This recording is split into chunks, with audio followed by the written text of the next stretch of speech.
Hello, my friends.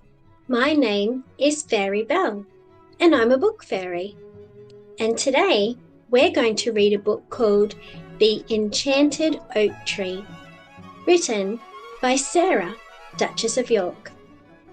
The butterfly catchers passed by the old oak tree, and all they saw was an ordinary tree. Why do they walk by me? He thought. They didn't know it was an enchanted tree that had stood there for longer than anyone could remember. It was also home to the frolicking fairies who flew in and out of the secret garden through the antique, rusty, creaky gate with a zingy zing zoom. One day, the fairies came in from a fly past the pastures and the apple orchard in an urgent zoom, zoom, zing. Sylvia Swan and Abigail Goose looked up. This was a different sound from every day. Something was wrong. Their feathers twitched. A lamb is in trouble, said the fairies. But how could they find her? There was someone who would know. They sang to their friend, Mr. Oak Tree, Mr. Oak Tree, Mr. Tall Tree, Mr. Tall Tree. Can you see where we have to be? We can wander free, and as you are a tree, you can see. You are a tall oak tree. The old wise tree swayed in the wind with happiness. The fairies zoomed up to his highest leaf. In the distance, they heard a strange noise. Howl! It was Woofers the dog. He sounded upset. What could be wrong? Lily the lamb was in trouble. She had heard amazing things about the secret garden and had become trapped while trying to get in. Woofers was desperate to free his friend. Howl!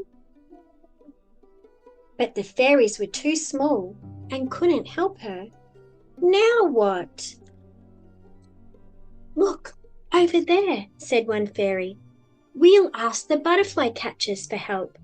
In a blur of wings and quick as a flash, zingy zing zoom, the fairies flew over to them.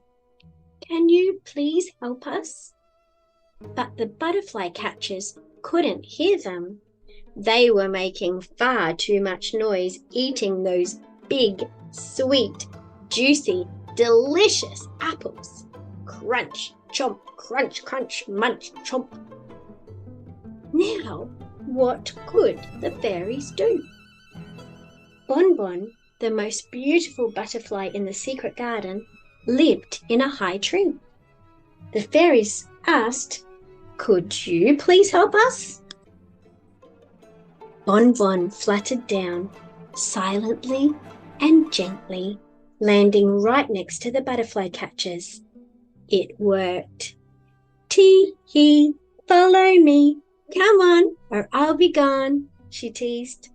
And with a swish of her wings, she took off and flew right back to Lily.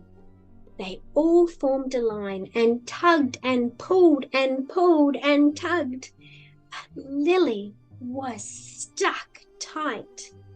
They couldn't give up, so they gave one last big heave and pop! Everyone cheered as they all tumbled and rolled and landed in a pile. Hurrah and whoopee! Lily was free. Woofers and Lily happily scampered back home. Next time you visit, use the eeky creaky gate, called Lily's new fairy friend. The very hungry fairies zoomed back home just in time for tea. Dandelion jelly and sprinkles on iced gems. Their favourite yum snacks for a very busy day. It was getting late. To thank the butterfly catchers for their help, Bon Bon led them back through the eeky, creaky, rusty gate to show them something special. At last they saw him. The handsome, enchanted oak tree shone in all his glory. "Thank you, dear tree," they said. "You are not just a place where the fairies take their tea.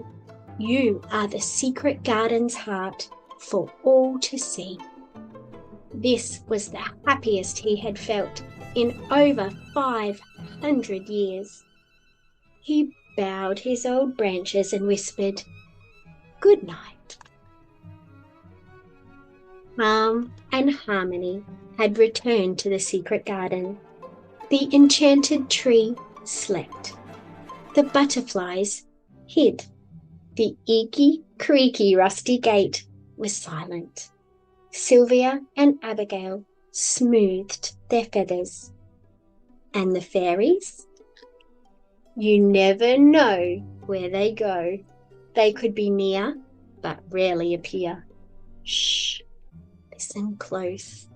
You may be able to hear singy, zing, zoom, as the fairies go to and fro. And that is the end of the story. Thank you very much for listening. If you have this book at home, you might like to read along.